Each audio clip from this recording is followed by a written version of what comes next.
Senate has vowed to expose saboteurs in the nation's petroleum sector and also those responsible for the importation of toxic fuel into the country. The Senate ad hoc committee constituted to investigate the alleged economic sabotage in the Nigerian petroleum industry made this vow on Thursday at a press conference in Abuja. The chairman of the ad hoc committee, who is also the majority leader of the Senate, Obayemi Bamidele, read the text of the press conference flanked by all the members of the panel. According to him, we are also taking this task seriously to address fundamental issues that pose grave threats to our economic prosperity, fiscal stability, and public health as a federation. In line with our mandate, we will definitely unravel the roots of economic sabotage in Nigeria's petroleum industry and make necessary recommendations that will entrench global best practices in the industry and open it up for more investment, especially in the midstream and downstream sectors. We are utterly committed to this mandate. We shall also carry out this national assignment without fear or favor. We shall be fair and just to all parties with a view to promoting and protecting the strategic national interest of our fatherland, he said. Now, I have with me on Open Conversation Nze O Nze. Nze O Nze is a political analyst. Good morning and welcome to Open Conversation. Good morning there. Thank you for bringing me on. Thank you. And then what is your take on this statement by the Senate to expose saboteurs in the petroleum sector? Do you see that happening? If it happens, there is an enemy they want to nail. It's as simple as that. Interesting. You know, Fabemi is now coming to say, when we do this, we expose saboteurs. Is it today we begin to have saboteurs in the petroleum industry? The Melekere that is there, is he not a saboteur?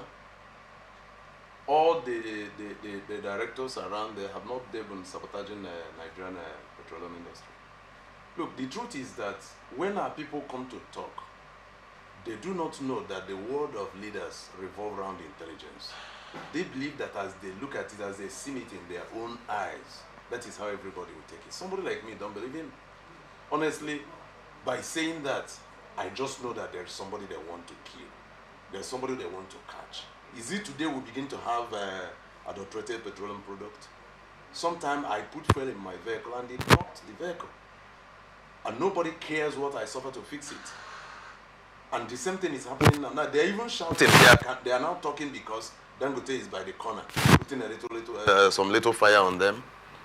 Otherwise, they will be okay with it, so long as they've received their own package. So in Nigeria, it's like, whatever you can give to the masses, give to them so long as we are okay. Anybody that finds his way to the top feels that he has crossed the Noah flood, and the water cannot reach his level anymore. So whatever the masses suffer, they don't care. So thank God that we are talking about this today. I said this thing here last year when this government was about to be formed. Before Muhammadu Buhari handed over to this government, I said it in this very station, that the government that is coming, if it ever forms, the Nigerians will see hell. Are we not seeing hell? Look, it is good that if any Nigerian dies now, God should be justified by letting that person go to hell, to hellfire, because we have had a lot of hell here. Yes, we are living in hell. Now, what are you telling me that you are going to reveal or unveil all those saboteurs and all that? There is somebody he's looking for. So what he's saying that he wants to be fair to every party, he wants to do this, he wants to do this, they are running their interests and not the interests of the nation. Not the interest of the nation, not the interest of the masses. It is the interest of the politicians, the cabals, not even the politicians, the cabals. The petroleum sector cabals. But there are people who are not in the petroleum sector, but they get their dividend. They have their own. Yeah, they have their cut from there. Oh, interesting. Yes, there are many of them who are not in the system, but they have their cut. And if you don't give them their cut, they spoil things for you. So those people, once they, maybe this set now, it's like the people who imported this other fuel is not within their clique. That's why they are talking like this. So we don't believe you, Oga. In case you are listening to us, we don't believe you. You're a traitor. You are not telling the truth. All right. Ndamzi, what is your take? Yes, my position would be that Nigerians do not trust the Senate. We don't. In fact, we have lost trust completely with what happens in the National Assembly. Why do I say this? Example is the national minimum wage. Everybody saw how in less than 48 hours they passed this bill. 2 hours, safe, less than 2 hours. Why can't they pass bills that will affect the lives of the ordinary Nigerian man quickly so that the president can assent and we swing into action of having a better government? But the things that will favor the ordinary Nigerians, they will not touch that. What has happened to the Petroleum Industry Act? Okay. That has lots of lacunas that need to be rejigged, reviewed, and passed immediately to cushion all the problem in the petroleum industry. But they have decided not to touch it. They only concentrate on what favors them and their families alone. So the Senate committee leadership who have just told us this, we want him to know, if he's listening to us, that Nigerians are saying we are fed up with your promises that we vow. You have been vowing. They have been vowing. What has been the effect of all the vows they made? None. So we don't trust them. We want them to quickly, just like they swung into action in passing the National Minimum Wage Act, they should also give us result. Nigerians want to see the names of those who are sabotaging the petroleum industry. We want to know the state of the NNPC. They told us sometime that refineries will be in operation. They keep changing dates. So we are fed up with all this vow. We want to see action. We want to see big names in NNPC prosecuted and sent to jail. We want to see players in the industry prosecuted and sent to jail, possibly their assets confiscated and returned back to government. We want to see action. Nigerians want to see, moves that will make us have trust again in the government. You see, there is this disconnect between the people and the leadership of this country because they don't give the people feedback. We want to know daily what is the day-to-day activities of NNPC. Nigerians don't even know how many shipload of oil that have left this country from Monday till now. We don't know. We don't have the figures. We want to see an NNPC that will time to time, they will give Nigerians feedbacks. They need to put on a proper check, a proper monitoring and evaluation system that will give feedback to the people, because this natural resource belongs to Nigeria, and the Constitution never said it belongs to our leaders. But when they come, they deceive us in getting their votes. They sit at the throne of power, they change their phone numbers, they disconnect from the people, and they start looting the country dry. Enough is enough. They have so looted this country that Nigeria has nothing again. The corruption is just so bad. So the Senate leadership, we don't trust what you're saying. We need to be honest. We don't trust what you are saying. Right. We need action. We need names. Arrest, prosecute, and jail.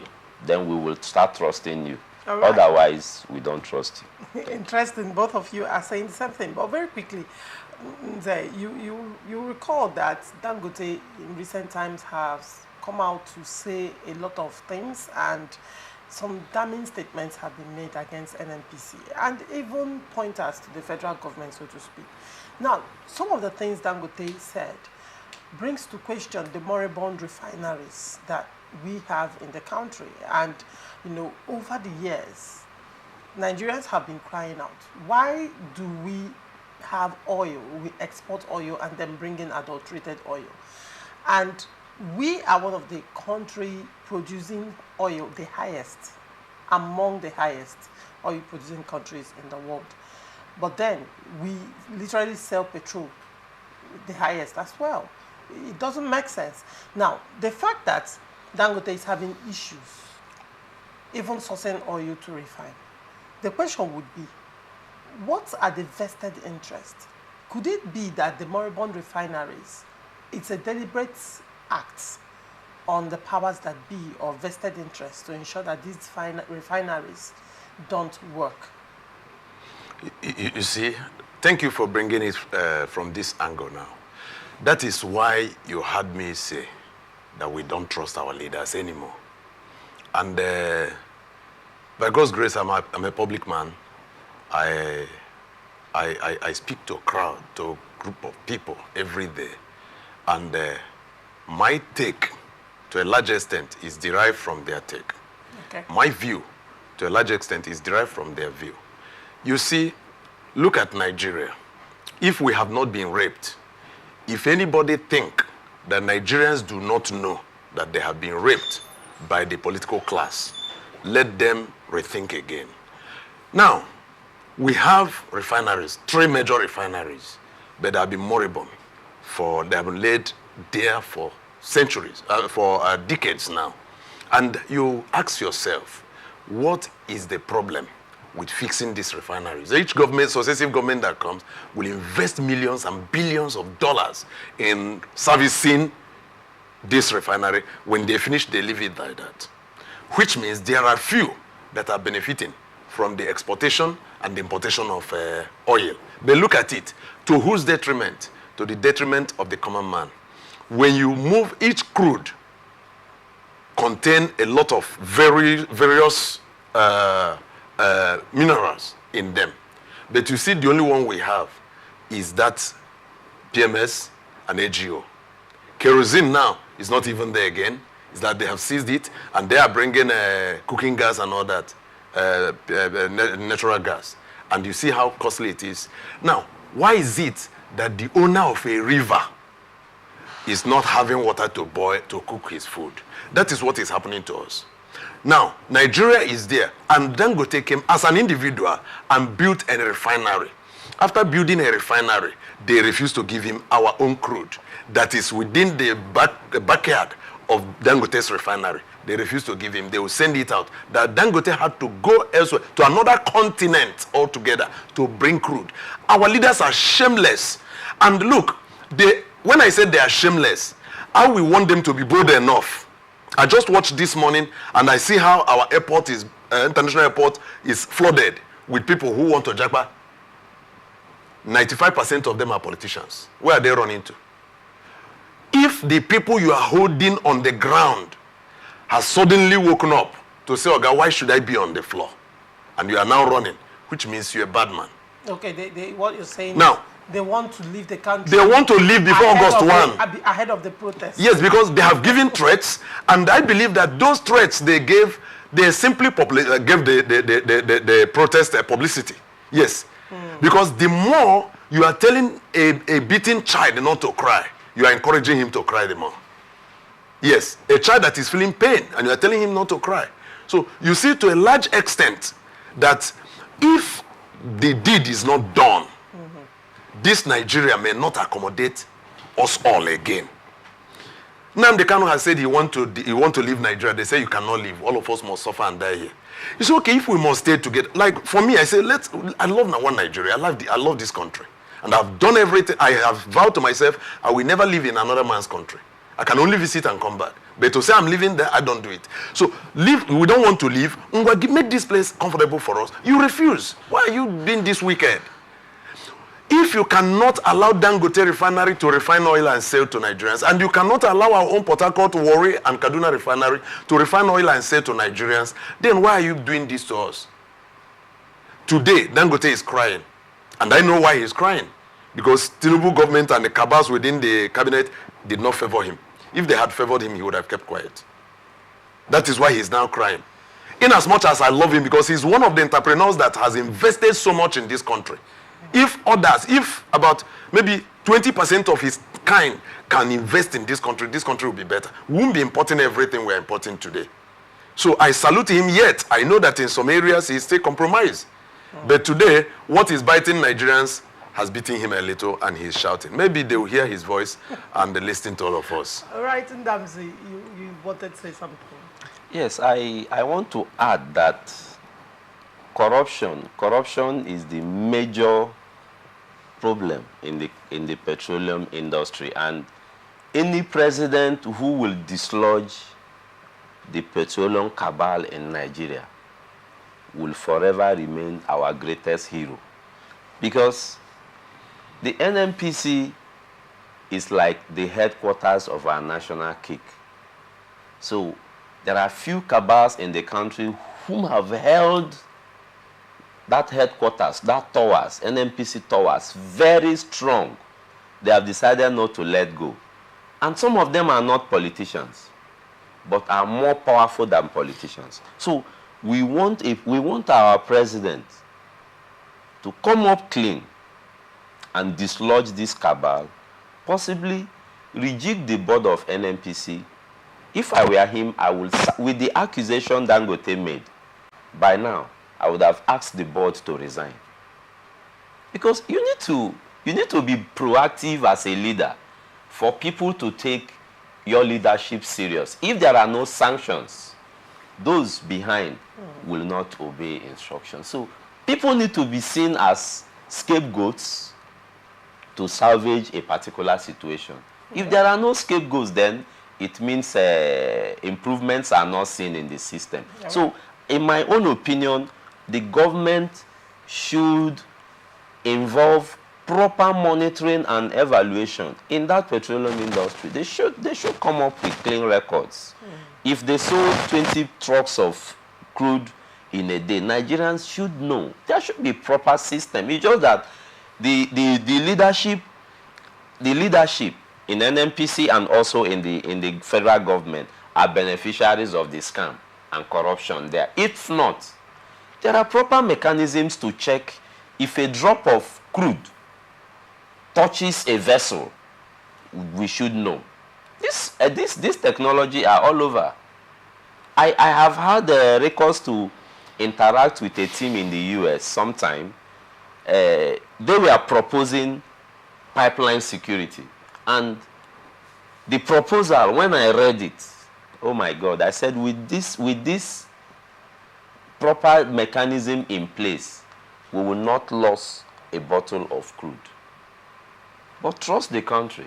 Bring in such facility, they won't encourage it because it will be inimical to their own benefit. So they are not serious to solve the corruption system there. It is just the truth. Right. The leadership are benefiting. And you think the will to bring people to book is not there? That is the reason, because their fingers are soiled. All right.